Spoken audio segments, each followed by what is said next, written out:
ഇവിടെ സംസാരിക്കാൻ പോകുന്ന വിഷയം സൂറത്ത് മുംതഹിനയിലെ ഒരു വിശ്വാസിയായ വനിതയെ കുറിച്ചാണ്.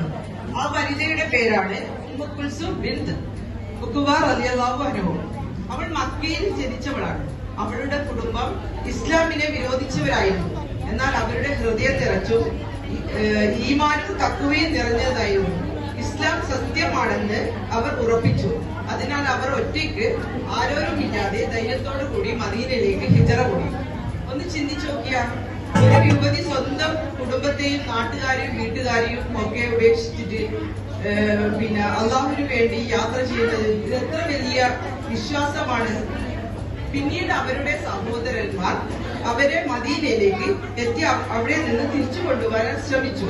കാരണം അന്നത്തെ കരാർ അനുസരിച്ച് മക്കയിൽ നിന്നും വരുന്നവരെ തിരിച്ചു അയക്കണമെന്നായിരുന്നു.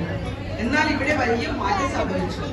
അള്ളാഹു സൂറത്ത് മുംതഹിനയിൽ വെളിപ്പെടുത്തി വിശ്വാസത്തോടെ വരുന്ന സ്ത്രീകളെ പരീക്ഷിച്ചതിനു ശേഷം തിരികെ അയക്കരുതെന്ന്.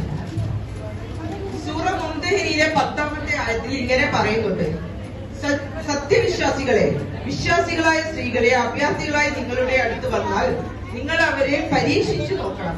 അവരുടെ വിശ്വാസത്തെ പറ്റി അള്ളാഹു ഏറ്റവും അറിയുന്നവരാണ്. എന്നിട്ട് അവർ വിശ്വാസികളാണെന്ന് അറിഞ്ഞു കഴിഞ്ഞാൽ അവരെ നിങ്ങൾ സത്യനിഷേധികളുടെ അടുത്തേക്ക് മടക്കി അയക്കരുത്. ആ സ്ത്രീകൾ അവർക്ക് അനുവദനീയമല്ല.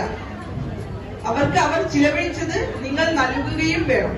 ആ സ്ത്രീകൾക്ക് അവരുടെ പ്രതിഫലങ്ങൾ നിങ്ങൾ കൊടുത്താൽ അവർ നിങ്ങളെ വിവാഹം കഴിക്കുന്നത് നിങ്ങൾക്ക് വിരോധമില്ല. അവിശ്വാസികളുമായുള്ള ബന്ധം നിങ്ങൾ മുറുകെ പിടിച്ചു കൊണ്ടിരിക്കുകയും ചെയ്യരുത്. നിങ്ങൾ ചിലവഴിച്ചതെന്തോ അത് നിങ്ങൾ ചോദിച്ചു കൊള്ളുക. അവർ ചിലവഴിച്ചതെന്തോ അത് അവരും ചോദിച്ചു കൊള്ളട്ടെ. അതാണ് അള്ളാഹുവിന്റെ വിധി. പ്രിയപ്പെട്ടവരെ, ഈ കഥ നമ്മൾ എന്താണ് പഠിപ്പിക്കുന്നത്? വിശ്വാസമുണ്ടെങ്കിൽ ഭയം വേണ്ട. സത്യത്തെ തിരിച്ചറിഞ്ഞാൽ അതിനെ പിന്തുടരാൻ ധൈര്യം വേണം. അള്ളാഹുവിന് ചെയ്ത ത്യാഗം വെറുതെയാകില്ല. പറഞ്ഞു വന്നത് നമ്മുടെ ഒരു വലിയ മാതൃകയാണ്. ധൈര്യത്തിന്റെ, വിശ്വാസത്തിന്റെ, സമർപ്പണ ബോധത്തിന്റെ മാതൃക.